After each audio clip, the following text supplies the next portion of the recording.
ततः किं ततः किं ततः किं ततः किं ಸದಾವಕಾಲ ಸ್ಮರಣೀಯರಾದ ಮಹಾತ್ಮ ಜಗದ್ಗುರು ಸಿದ್ಧಾರೂಢ ಮಹಾಸ್ವಾಮಿಯನ್ನ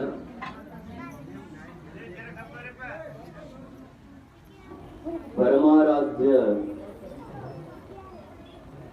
ಶ್ರೀಮನ್ ನಿಜಗುಣ ಶಿವಯೋಗಿಗಳ ಷಟ್ಶಾಸ್ತ್ರಗಳಿಗೆ ಟೀಕಾ ತಾತ್ಪರ್ಯವನ್ನು ರಚಿಸಿ ಮುಮುಕ್ಷುಗಳನ್ನು ಉದ್ಧರಿಸಿದಂತ ಆರೂಢ ಜ್ಯೋತಿ ಪೂಜ್ಯ ಶಿವಪುತ್ರ ಅಜ್ಜನವರನ್ನ ಪ್ರಾರ್ಥನೆ ಮಾಡಿ ನಮ್ಮ ನಿಮ್ಮೆಲ್ಲರ ಆತ್ಮಕಲ್ಯಾಣ ಕರ್ತೃಗಳು ನಿರಂತರವಾಗಿ ಶಾಸ್ತ್ರ ಸ್ತೋತ್ರಗಳನ್ನು ಭಕ್ತರಿಗೆ ಎಡೆಮಾಡಿ ಉದ್ಧರಿಸಿದಂತ ಪೂಜ್ಯ ಗುರುಗಳವರ ಪವಿತ್ರ ಚರಣ ಕಮಲಗಳನ್ನು ಪ್ರಾರ್ಥಿಸಿ ಶರಣ ಸಿರಿಸಿಗೆಯ ಬಸವೇಶ್ವರ ದೇವಸ್ಥಾನದ ಪವಿತ್ರ ಪರಿಸರದಲ್ಲಿ ನಡೆದಿರುವಂತಹ ಆರೂಢ ಜ್ಯೋತಿ ರಥಯಾತ್ರೆಯ ಪಾವನ ಸಮಾರಂಭದಲ್ಲಿ ಉಪಸ್ಥಿತರಿದ್ದು ತಮ್ಮೆಲ್ಲರಿಗೂ ದಿವ್ಯ ದರ್ಶನವನ್ನ ನೀಡುತ್ತಿರುವಂತಹ ಮೈಂದರ್ಗಿ ಸಿದ್ಧಾಶ್ರಮ ವಿರಕ್ತ ಮಠದ ಪೂಜ್ಯರಲ್ಲಿ, ತಾವರಗೆರೆಯ ವಿದ್ಯಾಶ್ರಮದ ಪರಮ ಪೂಜ್ಯರಲ್ಲಿ, ಶರಣರಲ್ಲಿ, ದೇವರಲ್ಲಿ, ಆಗಮಿಸಿದಂತಹ ಶರಣ ತಂದೆ ತಾಯಿಗಳ ತಮ್ಮೆಲ್ಲರಲ್ಲಿ ಶರಣು ಶಿವ ಶರಣಾರ್ಥಿ. ಇದೊಂದು ಬಹಳ ವಿಶೇಷವಾಗಿರುವಂತಹ ಸಮಾರಂಭ.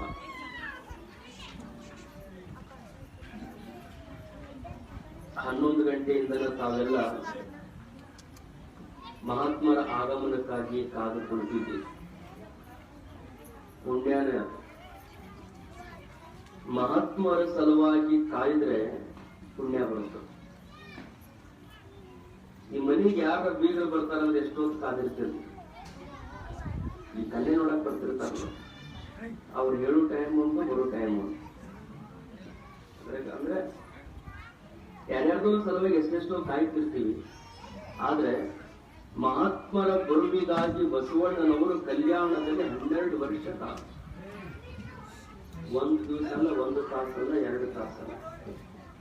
ಅಲ್ಲಮ ಪ್ರಭು ಅನ್ನುವಂತ ಮಹಾಯೋಗಿ ಆಗಮನಕ್ಕಾಗಿ ಶೂನ್ಯ ಪೀಠವನ್ನ ರಚನೆ ಮಾಡಿ ಸಮರ್ಥನಾಗಿರುವಂತ ಸದ್ಗುರು ಬಂದು ಈ ಶೂನ್ಯ ಪೀಠವನ್ನ ಅಲಂಕರಿಸುವವರೆಗೂ ಕಾಯಬೇಕು ಅಂತ 1 ವರ್ಷ ಅಲ್ಲ, 2 ವರ್ಷ ಅಲ್ಲ, ಆ ಪೀಠವನ್ನ ತಯಾರು ಮಾಡಿ 12 ವರ್ಷ ಕಾಯಬೇಕಾಗಿತ್ತು. ಅಂದ್ರೆ ಬಸವಣ್ಣನವರ ಭಕ್ತಿ ಅದು ಎಷ್ಟು ದೊಡ್ಡದಾಗಿರ್ಬೇಕು. ಅವರು ಬರೋವರೆಗೂ ಕಾದ್ರು ಅಷ್ಟೇ ಅಲ್ಲ, ಅಲ್ಲಮ ಪ್ರಭುಗಳು ಕಲ್ಯಾಣವನ್ನ ಪ್ರವೇಶ ಮಾಡಿ ಬಸವಣ್ಣನ ಭಕ್ತಿಯನ್ನ ಮೆಚ್ಚಿಕೊಂಡು, ಬಸವಣ್ಣನ ಮಹಾಕ್ರಾಂತಿಯನ್ನ ಮೆಚ್ಚಿಕೊಂಡು, ಅಲ್ಲಮ ಪ್ರಭುಗಳು ಹೇಳಿದಂತಹ ವಿಚಾರ, ಬಸವಣ್ಣ ಎನಗೆಯೂ ಗುರು, ನಿಮಗೆಯೂ ಗುರು, ಗುರೇಶ್ವರನಿಗೂ ಗುರುಗಳಾಗಿ ಪರಿಣಮಿಸಿದವರು ಮಹಾತ್ಮ ಬಸವಣ್ಣ ಅಂತ ಹೇಳ್ಬೇಕಾಗಿತ್ತು. ಅಂದ್ರೆ ಭಕ್ತನ ಭಕ್ತಿ ಬಹಳ ದೊಡ್ಡದು. ಪರಮಾತ್ಮ ಆತನ ಭಕ್ತಿಯನ್ನ ಮೆಚ್ಚಿಕೊಳ್ತಾನೆ ಅಂತದರ ಅರ್ಥ. ಹಾಗೆ ತಾವಾದರೂ ಸಹಿತ ಪೂಜ್ಯ ಗುರುಗಳ ಈ ರಥಯಾತ್ರೆ ಆಗಮನಕ್ಕಾಗಿ ಬಿಸಿಲೊಳಗ ಬಹಳ ಹೊತ್ತು ಕಾದಿರಿ. ಇನ್ನೇನು ಬಹಳ ಹೊತ್ತು ಮಾತಾಡಂಗಿಲ್ಲ. ನಿಮ್ಮೆಲ್ಲರ ಮುಖ ನೋಡಿದ್ರ ಪಾಠ್ಯ ಹಸ್ತಂಗ್ ಕಾಣಿಸ್ಬೋದು. ಟೈಮ್ ಏನು ಬಹಳ ಆಗಿಲ್ಲ, 1 ಗಂಟೆಗೆ ಇನ್ನೂ 20 ನಿಮಿಷ ಕಡಿಮೆ ಅದ. ಸರಿಯಾದ ಸಮಯಕ್ಕೆ ಪ್ರಸಾದಕ್ಕೆ ಬಿಡ್ತೀವಿ. ಹಳ್ಳಿಯಾಗ ಯಾವಾಗ್ಲೂ ಒಂದು ಮಾತು ಹೇಳ್ತಿರ್ತಾರೆ ರೈತರು, ಬಹಳ ಪ್ರೀತ ಎರಿ ಹೊಲ ಇರ್ತಾವಲ್ಲ, ಅದ್ರಾಗ ಹತ್ತಿ ಬಿತ್ತಿರ್ತಾರ ನೋಡ್ರಿ. ಹತ್ತಿ ಬಿತ್ತಿ ಎಲ್ಲ ಬಿಚ್ಕೊಂಡಿರ್ತಾರ, ಬರೀ ತನಿ ಎಷ್ಟು ಉಳಿದಿರ್ತಾವ, ಗಿಡ ಎಲ್ಲ ಒಣಗಿರ್ತದ, ಕೆಟ್ಟ ರಣ ಅನ್ನುವಂತ ಬಿಸಿಲಿರ್ತದೆ, ಕರಿ ಹೊಲ, ಬಿಸಿಲು ಎತ್ತು ಹೊಡಿತಿರ್ತದ. ಆ ಟೈಮ್ ನೊಳಗ ಕೆಟ್ಟ ಬಿಸಿಲಾಗಿ ಏನ್ ಮಾಡಬಾರ್ದು, ಹೊಲ ನೋಡಬಾರ್ದು. ಕೆಟ್ಟ ಬಿಸಿಲಾಗ ಹೊಲ ನೋಡಬಾರ್ದು, ಹೊಟ್ಟೆ ಹೆಸ್ದಾಗ ಮುಖ ನೋಡಬಾರ್ದು. ಅವೆರಡು ರಣ ಅನ್ಸಿರ್ತಾರೆ. ಯಾವಾಗ ಮುಗಿಸ್ತಾರ ಏನೋ ಹೊಟ್ಟೆ ಹಸ್ತದ. ಆದ್ರೂ ಮಹಾತ್ಮರ ಕೃಪಾ, ಬಹಳ ಸಂತೋಷ. ಪೂಜ್ಯರು ಬಹಳ ಮಹತ್ವದ ಸಂದೇಶವನ್ನು ತಮಗೆ ಹೇಳಿದರು.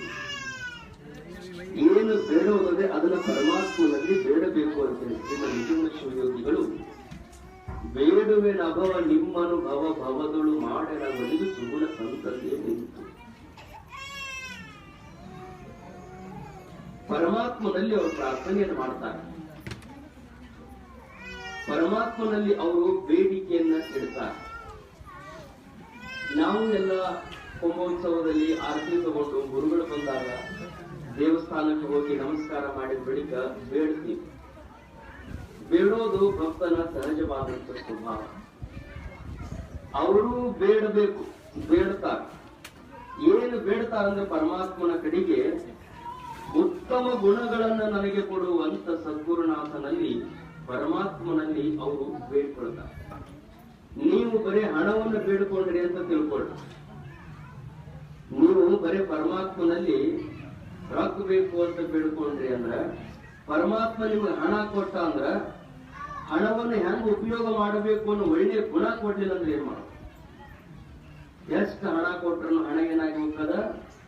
ವ್ಯರ್ಥ ಆಗಿರ್ತದ. ಒಳ್ಳೆ ಮನಿ ಬೇಕು ಅಂತ ಬೇಡ್ಕೊಂಡ್ರಿ, ಒಳ್ಳೆ ಮನಿಯನ್ನೇನೋ ಪರಮಾತ್ಮ ಅನುಗ್ರಹ ಮಾಡಿದ. ಆ ಮನಿ ಒಳಗೆ ಇದ್ದು ಒಳ್ಳೆ ಅನಿಸ್ಕೊಳ್ಳುವಂತ ಗುಣನ ಇರ್ಲಿಲ್ಲ ಅಂದ್ರ ಆ ಮನಿ ತಗೊಂಡು ಏನ್ ಮಾಡುದ? ಆಧುನಿಕ ಕಾಲದಲ್ಲಿ ಒಳ್ಳೆ ಮನಿಗಳದಾವ, ಹಣ ಎಲ್ಲರ ಹತ್ರನು ಹಣ ತುಂಬಿಕೊಂಡದ.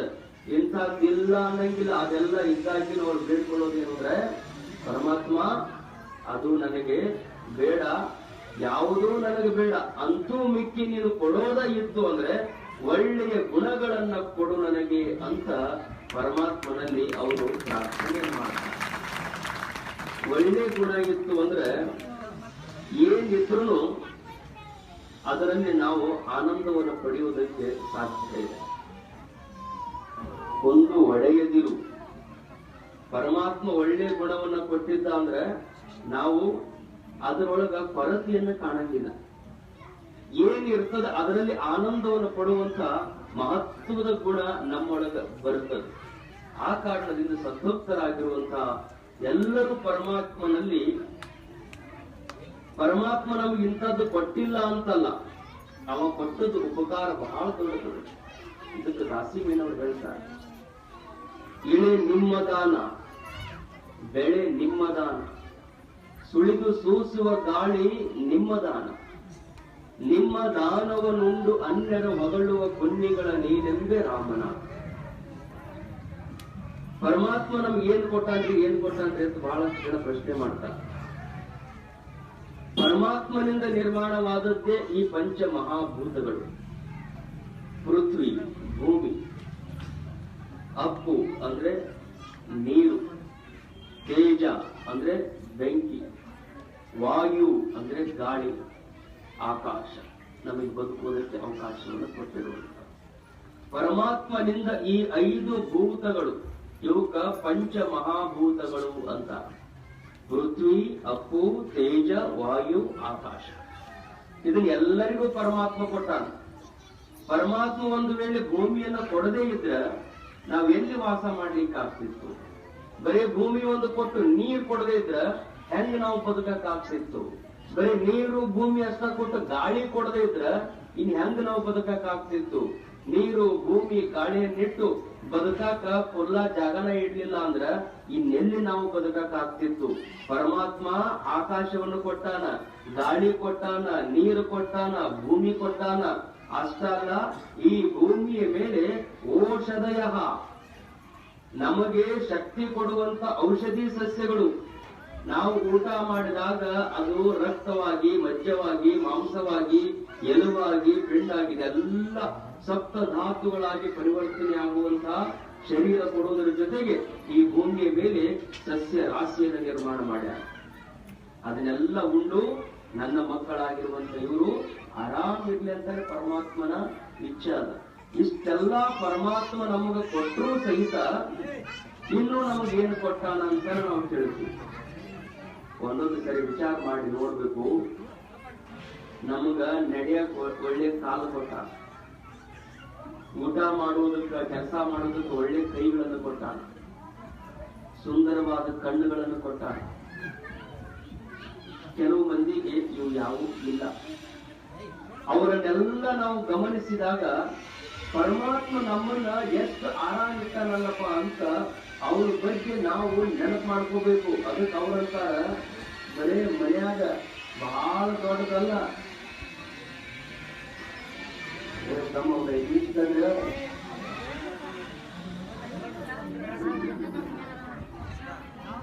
ಮನ್ಯಾಗ ಯಾರೋ ಒಬ್ರು ನಿಮಗ ಅವಕಾಶ ಬೇಕಾಗ್ಯದ,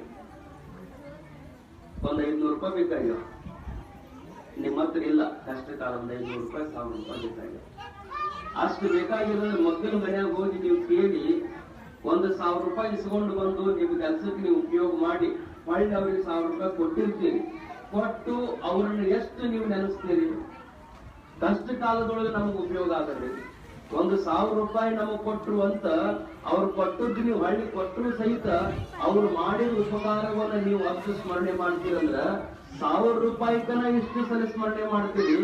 ಪರಮಾತ್ಮ ಗಾಳಿ ಕೊಟ್ಟಾನ, ಬೆಳಕು ಕೊಟ್ಟಾನ, ಭೂಮಿ ಕೊಟ್ಟಾನ, ಬೆಳೆ ಕೊಟ್ಟಾನ, ನೀರು ಕೊಟ್ಟಾನ, ಇಷ್ಟೆಲ್ಲಾ ಕೊಟ್ಟ ಪರಮಾತ್ಮನನ್ನ ಎಷ್ಟು ಸಾರಿ ನಾವು ನೆನೆಸ್ಬೇಕು ಅನ್ನೋದನ್ನ ವಿಚಾರ ಮಾಡಿಕೊಂಡಾಗ ಸದ್ಗುರುನಾಥ ಅದೇ ಕೆಲಸವನ್ನ ಮಾಡ್ರಿ, ಪರಮಾತ್ಮನನ್ನ ಮರೆತು ಬದುಕಬೇಡ್ರಿ ಅಂತ ಎಚ್ಚರಗೊಳಿಸುವುದರ ಸಲುವಾಗಿನೇ ಈ ಎಲ್ಲ ಶಾಸ್ತ್ರಗಳು, ಇಂಥ ರಥಯಾತ್ರೆಗಳು ಅನ್ನುವಂತಹದ್ದನ್ನ ನಾವೆಲ್ಲ ಸ್ಮರಣೆ ಮಾಡ್ಕೋಬೇಕು. ವಿಸ್ಮೃತಿ ಆಗ್ತದೆ ಮನುಷ್ಯನಿಗೆ, ಮರೆವು ಸಹಜವಾಗಿರುವಂತ ಗುಣ. ಆತ ಪ್ರಸಂಗ ಬಂದಾಗ ತಂದೆ ತಾಯಿಗಳನ್ನ ಮರಿತಾನೆ, ಬಂಧುಗಳನ್ನ ಮರಿತಾನೆ, ಬಾಂಧವರನ್ನ ಮರಿತಾನೆ. ತನಗೆ ಐಶ್ವರ್ಯ ಬಂತು ಅಂದ್ರೆ ಪರಮಾತ್ಮನಲ್ಲಿ ಮರಿತಾನೆ.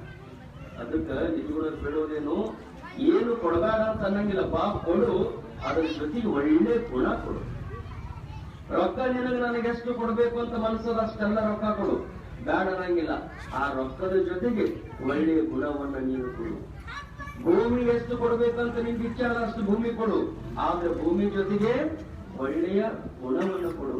ಒಳ್ಳೆಯ ಗುಣ ಇಲ್ದಾನೆ ನೀವೇನು ಪಡೆದ್ರು ಅದು ಬಹಳ ದಿವಸ ಬರಂಗಿಲ್ಲ ಅನ್ನುವಂತ ಕಾರಣಕ್ಕಾಗಿನೇ ಪರಮಾತ್ಮನಲ್ಲಿ ಅವರು ಬೇಡಿಕೊಳ್ಳೋದೇನು ಅಂದ್ರೆ ಒಳ್ಳೆಯ ಗುಣಗಳ ಸಂತತಿಯನ್ನೇ ನನಗೆ ಕೊಡು. ಒಂದಲ್ಲ ಎರಡಲ್ಲ, ಸಮೂಹ ಸಮೂಹ ಗುಂಪು ಗುಂಪಾಗಿರುವಂತಹ ಒಳ್ಳೆಯ ಗುಣಗಳನ್ನ ನನಗೆ ನೀನು ದಯಪಾಲಿಸುವಂತ ಪರಮಾತ್ಮನಲ್ಲಿ ಅವರೆಲ್ಲರೂ ಪ್ರಾರ್ಥನೆಯನ್ನು ಮಾಡ್ತಾರೆ. ಅಂತಹ ಪರಮಾತ್ಮನಲ್ಲಿ ನಾವು ನೀವಾದ್ರೂ ಕೂಡ ಬೇಡಬೇಕಾಗಿರುವಂತದ್ದು ಮಕ್ಕಳಿಗೆ ಸದ್ಬುದ್ಧಿಯನ್ನು ಕೊಡು. ಎಲ್ಲ ತಂದೆ ತಾಯಿಗಳು ಆಧುನಿಕ ಕಾಲದಲ್ಲಿ ಮಾಡಬೇಕಾಗಿರುವಂತಹ ಮಹತ್ವದ ಕರ್ತವ್ಯ ಏನು ಅಂದ್ರೆ ಮಕ್ಕಳಿಗೆ ಒಳ್ಳೆಯ ಶಿಕ್ಷಣ, ಅವರಿಗೆ ಯೋಗ್ಯವಾಗಿರುವಂತಹ ಶಿಕ್ಷಣವನ್ನು ಕೊಡಿಸ್ಬೇಕು. ಅದು ಗಂಡು ಮಕ್ಕಳಿರಲಿ ಹೆಣ್ಮಕ್ಳಿರಲಿ, ಅವ್ರು ಅಲ್ಲಿ ಹೋಗ್ತಾರ ಇಲ್ಲಿ ಹೋಗ್ತಾರ ಅನ್ನುವಂತ ಸಣ್ಣ ಬುದ್ಧಿ ಬಿಡಬೇಕು. ಎಲ್ಲಿ ಜ್ಞಾನ ಇರ್ತದೆ ಅವೆಲ್ಲ ನಮ್ಮದೇ ರಕ್ತವನ್ನು ಹಂಚಿಕೊಂಡು ಹುಟ್ಟಿರುವಂತಹ ಮಕ್ಕಳಾದ ಕಾರಣದಿಂದ ಗಂಡು ಹೆಣ್ಣುಗಳಲ್ಲಿ ಭೇದ ಭಾವವನ್ನು ಮಾಡಲಾರ್ದನೆ ಎಲ್ಲರೂ ಸ್ವತಂತ್ರವಾಗಿ ತಮ್ಮ ಕಾಲ ಮೇಲೆ ತಾವು ನಿಲ್ಲಬೇಕು.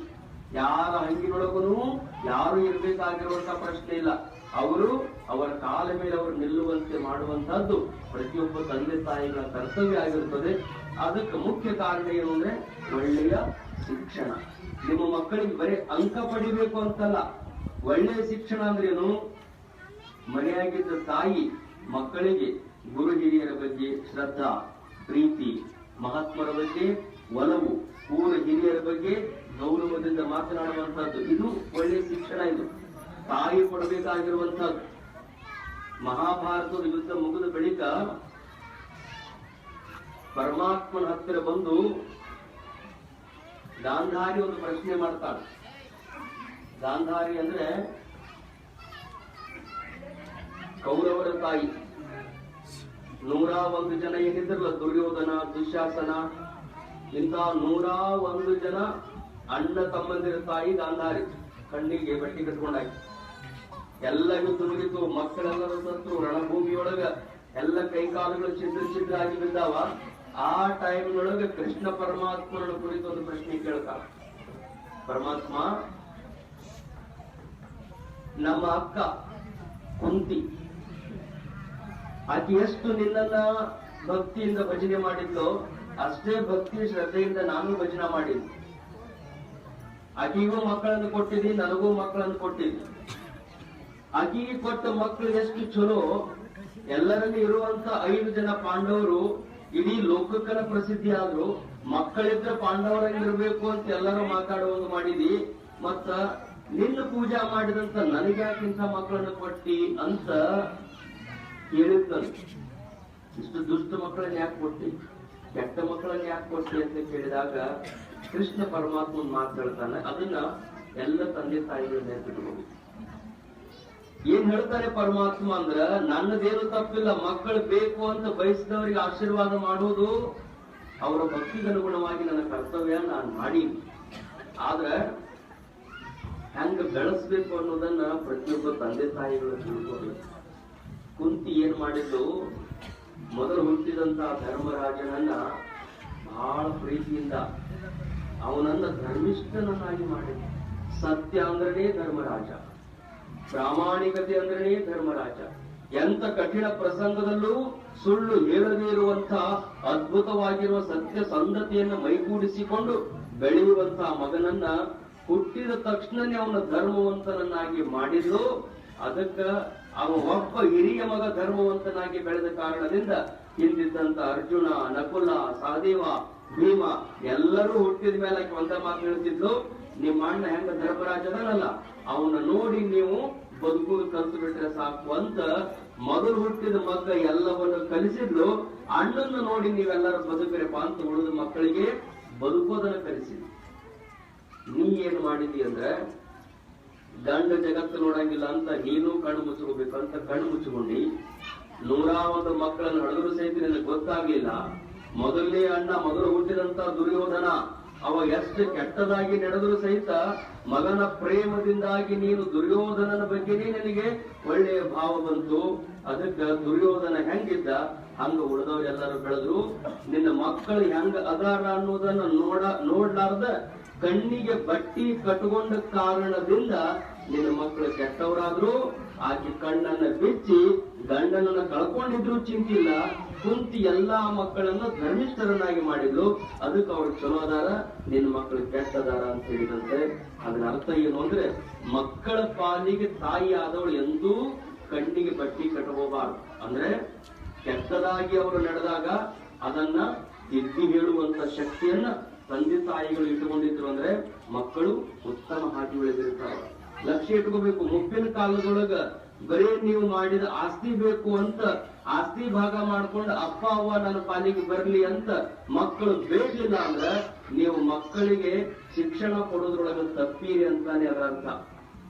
ನಿಮ್ಮ ಆಸ್ತಿ ಬೇಕಂತಾರ, ನೀವು ಬೇಡ ಅಂತಾರಂದ್ರೆ ನಾವು ಕೊಟ್ಟ ಶಿಕ್ಷಣ ಎಲ್ಲಿ ಹೋಯ್ತು? ಅದಕ್ಕೆ ಭಾರತೀಯ ಸಂಸ್ಕೃತಿಯಲ್ಲಿ ಹೆಣ್ಣಿರಲಿ ಗಂಡಿರಲಿ ಆ ಮಕ್ಕಳಿಗೆ ಧರ್ಮದಿಂದ, ನೀತಿಯಿಂದ, ವಿಶೇಷವಾಗಿ ಗುರು ಹಿರಿಯರ ಬಗ್ಗೆ, ತಂದೆ ತಾಯಿಗಳ ಬಗ್ಗೆ ಪ್ರೀತಿ ಇರುವಂತೆ, ಒಲವಿರುವಂತೆ ಅವ್ರು ಏನು ಬಯಸಂಗಿಲ್ಲ. ಮುಪ್ಪಿನ ಕಾಲದೊಳಗ 4 ರೊಟ್ಟಿ, ಕೆಮ್ಮು, ಜ್ವರ ಅಂತಾವಿಂತ ಬಂದ್ರ ಒಂದಿಷ್ಟು ಗುಳಿಗಿ, ಇಷ್ಟು ಅಷ್ಟು ಬಿಟ್ರೆ ಅವರಿಂದ ಏನೇನು ಇರಂಗಿಲ್ಲ. ನೀವು ಗುರುಗಳ ಆಶೀರ್ವಾದ ತಗೊಳ್ಳಿಕ್ರೂ ಒಂದು ಕ್ಷಣ ನಡೀತದೆ. ಆದ್ರೆ ಜನ್ಮ ಕೊಟ್ಟಂತ ತಂದೆ ತಾಯಿಗಳು ಎಂಥ ಮಕ್ಕಳಿಗೆ ನನ್ನ ಗರ್ಭದಲ್ಲಿ ಜನ್ಮವನ್ನು ಕೊಟ್ಟೆ, ನನ್ನ ಬದುಕು ಸಾರ್ಥಕ ಆಯಿತು ಅಂತ ಅವರು ಪ್ರಾಣ ಬಿಡುವಾಗ ನಿಮ್ಗೆ ಆಶೀರ್ವಾದ ಮಾಡಿದ್ರು ಅಂದ್ರೆ ಅವತ್ತಿನಿಂದ ನಿಮ್ಮ ಬದುಕು ಉಜ್ಜಳಕ್ಕದ, ಉದ್ಧಾರ ಆಕೈತೆ ಅನ್ನೋದನ್ನ ನೆನ್ಪಿಟ್ಕೋಬೇಕು. ಅವ್ರೇನಾದ್ರೂ ಮನಸ್ಸಿನೊಳಗ ಮರಗಿದ್ರೆ ಯಾವ ಮಕ್ಕಳಿಗೂ ಒಳ್ಳೆಯದಾಗಂಗಿಲ್ಲ. ಆ ಕಾರಣದಿಂದ ತಂದೆ ತಾಯಿಗಳು ಮಕ್ಕಳಿಗೆ ಉತ್ತಮವಾಗಿರುವಂತ ಶಿಕ್ಷಣ, ಗುರು ಹಿರಿಯರ ಬಗ್ಗೆ ಶ್ರದ್ಧಾ ಪ್ರೀತಿಯನ್ನ ಬೆಳೆಸಿ ಶರಣ ಸೇರಿಸಿ ಎಂದ್ರೆ ಕಲಬುರಗಿ ಅಪ್ಪವರು ಅಡ್ಡಾಡಿದಂತ ನಾಡು, ಅವರಿಂದ ಬೆಳಕಿಗೆ ಬಂದಿರುವಂತಹ ಪುಣ್ಯದ ಭೂಮಿ, ಜೊತೆಗೆ ಭಕ್ತಿಯ ಬೆಳೆಯನ್ನೇ ಇಡೀ ನಾಡಿಗೆ ಬೆಳೆದಿರುವಂತ ಶರಣ ಜೀವಿಗಳು ಅಂದ್ರೆ ಶರಣು ಬಸವೇಶ್ವರರು. ಅಂತವರ ಪವಿತ್ರ ತಾಣದಲ್ಲಿರುವಂತಹ ತಾವುಗಳು ಅದೇ ಒಂದು ಭಕ್ತಿ ಪರಂಪರೆಯಲ್ಲಿ ಮುನ್ನಡೆತೀನಿ ಹಾಗೆ ಅಂತೇಳಿ ಪೂಜ್ಯರಾಗಿರುವಂತಹ ನಮ್ಮ ಗುರುಗಳು ಈ ಗ್ರಾಮದ ಜೊತೆಗೆ ಬಹಳ ನಿಕಟವಾಗಿರುವಂತಹ ಸಂಪರ್ಕ, ಅನೇಕ ಜನ ಶಿಷ್ಯ ವೃಂದವನ್ನ ಈ ಊರಲ್ಲಿ ಹೊಂದಿದಂತವ್ರು. ಅವರೆಲ್ಲರೂ ನಮ್ಮೂರಿಗೆ ಬರಬೇಕು ಅಂತ ಗುರುಗಳನ್ನ ಬಹಳಷ್ಟು ಸಾರಿ ಅವರು ಭಿನ್ನ ಮಾಡಿದ್ರು. ಆದ್ರೆ ಗುರುಗಳು ಹೇಳ್ತಿದ್ರು, ಇಲ್ಲ ಒಂದು ಸರಿ ಬರ್ತೀನಿ, ನಾನು ನಮ್ಮ ಮನೆಯವ್ರನ್ನ ಕರ್ಕೊಂಡು ಒಂದು ಸರಿ ಬರಾಮದಿನಿ, ನಿಮ್ಮೂರಿಗೆಲ್ಲ ಬಂದು ಹೋಗ್ತೀನಿ ಅಂತ ಗುರುಗಳು ತಮ್ಮ ಮಾತುಗಳಲ್ಲಿ ಎಲ್ಲರಿಗೂ ಹೇಳುತ್ತಿದ್ರು. ಆದ್ರೆ ಅಚಾನಕ್ ಆಗಿ ಗುರುಗಳು ದೇಹತ್ಯಾಗ ಮಾಡಿದ ಕಾರಣದಿಂದ ಅವರಿಗೆ ಎಲ್ಲ ಗ್ರಾಮಗಳಿಗೂ ತಿರುಗಾಡ್ಲಿಕ್ಕೆ ಆಗ್ಲಿಲ್ಲ. ಅವರ ಸಂಕಲ್ಪವನ್ನ ಹೇಗೆ ನಾವು ಪೂರ್ತಿಗೊಳಿಸ್ಬೇಕು ಅಂತ ಪ್ರಶ್ನೆ ಬಂದಾಗ ಇಂಥದ್ದೊಂದು ಭವ್ಯವಾಗಿರುವಂತಹ ಮೂರ್ತಿಯನ್ನು ಮಾಡಿ ಹೆಂಗ ನಮ್ಮ ಗುರುಗಳು ಪ್ರತಿಯೊಂದು ನಮ್ಮ ಭಕ್ತರಿರುವಂತಹ, ನಮ್ಮ ಶಿಷ್ಯರಿರುವಂತಹ ಊರುಗಳಿಗೆ ಹೋಗ್ಬೇಕು ಅಂತ ಸಂಕಲ್ಪ ಮಾಡಿದ್ರು. ಈ ರಥಯಾತ್ರೆಯ ಮೂಲಕ ಎಲ್ಲಾ ಭಕ್ತರ ಮನೆಗಳಿಗೆ, ಮನಗಳಿಗೆ, ಗ್ರಾಮಗಳಿಗೆ ಗುರುಗಳು ದಯಮಾಡಿಸಿದ್ದಾರೆ.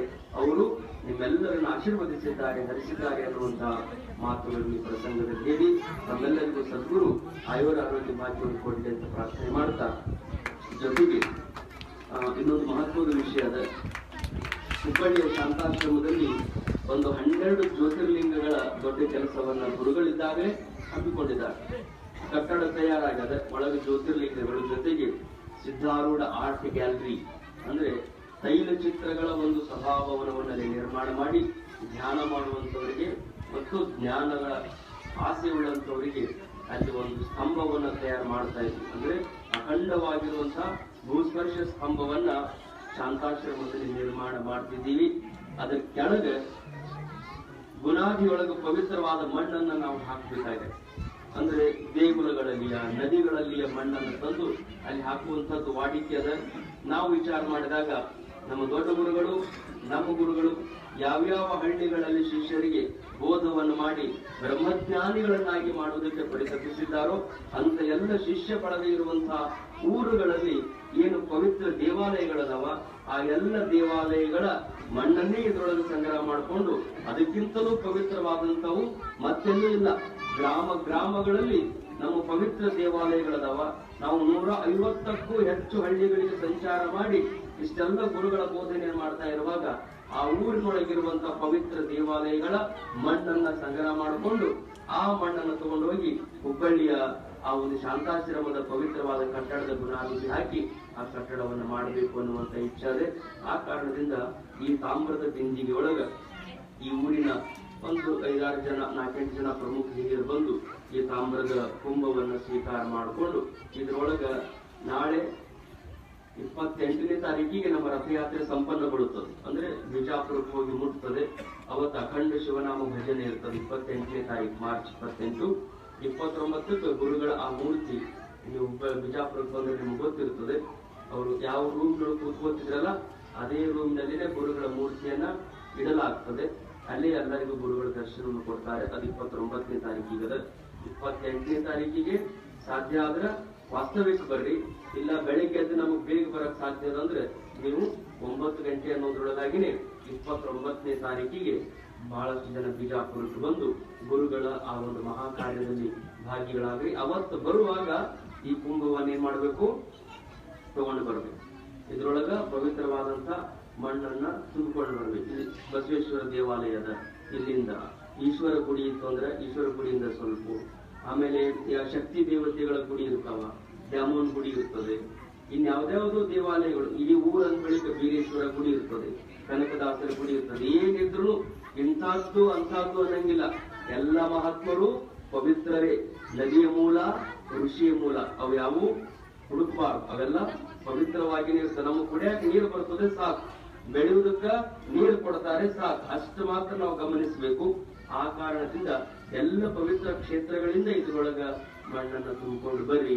ಮತ್ತಿನ್ನ ಇಲ್ರಿ ಕೆಲವು ಸರಿ ಇವೆಲ್ಲ ಗ್ರಾನೈಟ್ ಗಿನೆಟ್ ಹಾಕಿ ಅಲ್ಲೆಲ್ಲ ಏನು ಮಣ್ಣೇ ಇರ್ಲಾರ್ದಂಗ್ ಮಾಡಿರ್ತಾರ ಅಂತ ಹೆಂಗ್ ಮಾಡೋದಿದೆ ಅಂತ ನೀವು ವಿಚಾರ ಬಂದ್ರೆ, ದೇವಾಲಯದೊಳಗೆ ಆಧಾರ ಇರ್ತದಲ್ಲ, ಅಂಗಾರ ನೀವು ಉದಿನ ಕಡ್ಡಿ ಅಂಗಾರವನ್ನು ಮಾಡಿ ಆ ಅಂಗಾರವನ್ನು ಇದ್ರೊಳಗೆ ಹಾಕೊಂಡು ಎಲ್ಲಿ ಸಿಗ್ತದೆ ಅಲ್ಲಿ ಬಹಳಷ್ಟು ತಗೊಳ್ರಿ. ಎಲ್ಲಿ ಇರಂಗಿಲ್ಲ ಆ ದೇವಾಲಯದ ಸ್ವಲ್ಪ ಅಂಗಾರವನ್ನು ಇದ್ರೊಳಗೆ ಹಾಕೊಂಡು ಅದನ್ನು 28ನೇ ತಾರೀಕಿಗೆ ತಾವೆಲ್ಲ ತರ್ತೀರಿ. ಹಾಗೆ ಅಂತೇಳಿ ತಮ್ಮೆಲ್ಲರಿಗೂ ಜಗದ್ಗುರು ಸಿದ್ಧಾರೂಢ ಸ್ವಾಮಿಗಳು, ಆರೂಢ ಜ್ಯೋತಿ ಅಜ್ಜನವರು, ಪೂಜ್ಯ ಗುರುಗಳವರು ಆಯುರ ಆರೋಗ್ಯ ಭಾಗ್ಯವನ್ನು ದಯಪಾಲಿಸಲಿ ಅಂತೇಳಿ ಪ್ರಾರ್ಥನೆ ಮಾಡಿ ತಮ್ಮೆಲ್ಲರಿಗೂ ಶುಭಾಶೀರ್ವಾದಗಳನ್ನು ಹೇಳ್ತಾ, ಎಲ್ಲರೂ ಆನಂದದಿಂದ ಪ್ರಸಾದ ತಗೊಳ್ರಿ.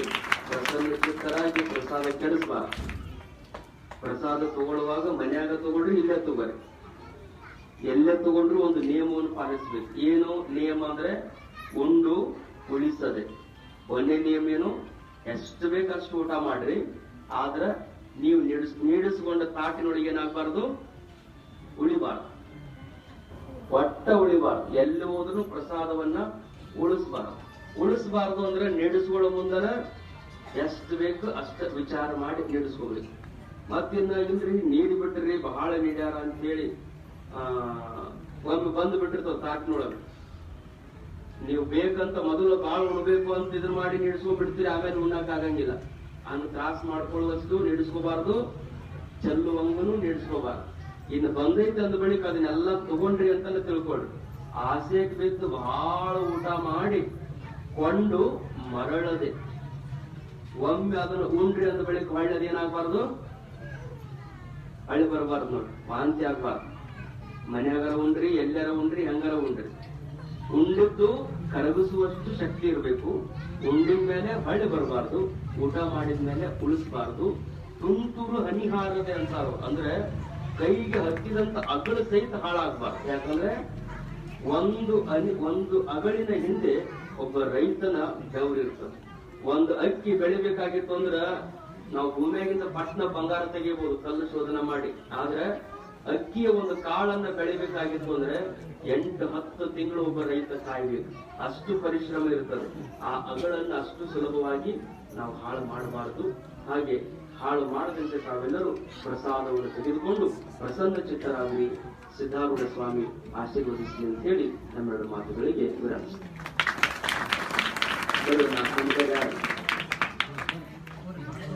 ಬರ್ರಿ ಗೌಡ್ರು, ಯಾವ ಬಾರಪ್ಪ. ಬರ್ರಿ. ಜಗದ್ಗುರು ಸಿದ್ಧಾರೂಢ ಸ್ವಾಮಿ ಮಹಾರಾಜ್ ಕಿ, ಗುರುನಾಥಾರೂಢ ಸ್ವಾಮಿ ಮಹಾರಾಜ್ ಕಿ, ಆರೂಢ ಜ್ಯೋತಿ ಶಿವಪುತ್ರ ಸ್ವಾಮಿ ಮಹಾರಾಜ್ ಕಿ, ಅಭಿನವ ಶಿವಪುತ್ರ ಸ್ವಾಮಿ ಮಹಾರಾಜ್ ಕಿ, ಸಕಲ ಸಾಧು ಸಂತ ಮಹಾರಾಜ್ ಕಿ. ಜಯ ಮಂಗಲಂ, ಜಯ ನಮಃ ಪಾರ್ವತಿ ಪತೈ ಶಿವ. ಸತ್ಪೂರ್ಣ